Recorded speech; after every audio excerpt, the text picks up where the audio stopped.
अपना गुरु बनाया। कुंवारी कन्या को गुरु बनाया। बोले एक दिन मैं घूम रहा था भिक्षा मांगता हुआ, तो मैंने देखा कि एक घर के बाहर भीड़ लगी हुई है। कुछ लोग एक कुंवारी कन्या को वर्ण करने के लिए, उसको देखने के लिए उसके घर पर आए हुए हैं। और उस दिन उसके जो घर के जो लोग थे वह कहीं बाहर गए हुए थे, तो इसलिए उसने स्वयं ही उनका आतिथ्य सत्कार किया। अब जब आतिथ्य सत्कार किया तो घर में वह उनके लिए भोजन वगैरह की व्यवस्था करने के लिए वह धान इत्यादि कूटने लगी। तो उनको भोजन कराने के लिए जब वे घर के भीतर एकांत में धान को कूटने लगी, तो उसकी कलाई में जो पड़ी हुई चूड़ियां थी वह शोर करने लगी। तो इससे उसे बड़ी लज्जा हुई। बोले लज्जा हुई? हाँ। बोले क्या? क्योंकि हमारे यहां पर उसने मन में विचार किया कि स्वयं धान का कूटना दरिद्रता का सूचक होता है। धान स्वयं नहीं कूटा जाता, धान कुटवाया जाता है। तो यह स्वयं धान का कूटना दरिद्रता का द्योतक होता है, सूचक होता है। तो उसने क्या किया कि अपनी कलाई में से एक एक चूड़ी निकालने लगी। भाई एक चूड़ी निकाली तो शायद कुछ कम हुआ, दूसरी निकाली। अब रह करके उसने सारी चूड़ियां निकाल दी, केवल हाथों में दो दो चूड़ियां रहने दी।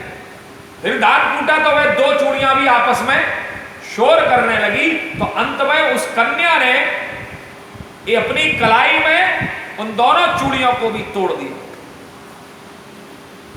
अंत में केवल उसकी कलाई में एक ही चूड़ी रह गई।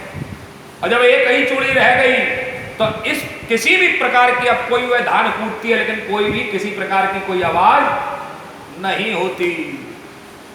हे राजा यदु, उस समय लोग बोले, राजा यदु के मन में शंका हुई, आपको कैसे पता?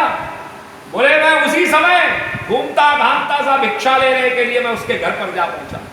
मैंने जब ये दृश्य देखा, हो क्या बात है, तो मैंने उससे ये शिक्षा ग्रहण की कि जब बहुत सारे लोग एक साथ रहते हैं घरों में तो कलह होती है, झगड़ा होता है, लड़ाई होती है। और जब दो आदमी भी एक साथ रहते हैं तब भी बातचीत तो होती है।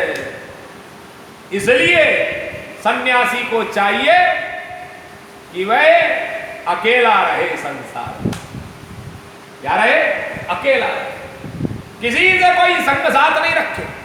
आ जाए, बैठ जाए, चले जाए, आओ स्वागत है, जाओ आनंद है, आओ स्वागत है और जाओ आनंद है। तो यहां पर मैंने उस कुंवारी कन्या से सीखा कि अपने आत्म में रमण करो, किसी से कोई ज्यादा संबंध बनाने की आवश्यकता नहीं, किसी से कोई ज्यादा बातचीत करने की आवश्यकता, क्योंकि भजन में विघ्न पड़ता है। जब आप भजन करने बैठते हैं तो अगर कई सारे लोग होंगे तो भजन नहीं होगा। तो क्या होगा? बोले पुराण शुरू हो जाएगा, भजन नहीं होगा, पुराण शुरू होगा। और पुराण भी कौन सा होगा? निंदा पुराण शुरू हो जाएगा, भजन नहीं होता। कई सारे लोगों के साथ में बैठ करके भजन, वहां पर जो है बातचीत शुरू हो जाए, दो भी रहें तो भाई दो का भी भाव यहाँ का बड़ा सुंदर कहते हैं। सन्यासी को चाहिए कि दो भी ना रहें, अर्थात दो का भाव बड़ा सुंदर है कि आप अपने में भी अपने को तोड़ दो, अपनापन छोड़ दो,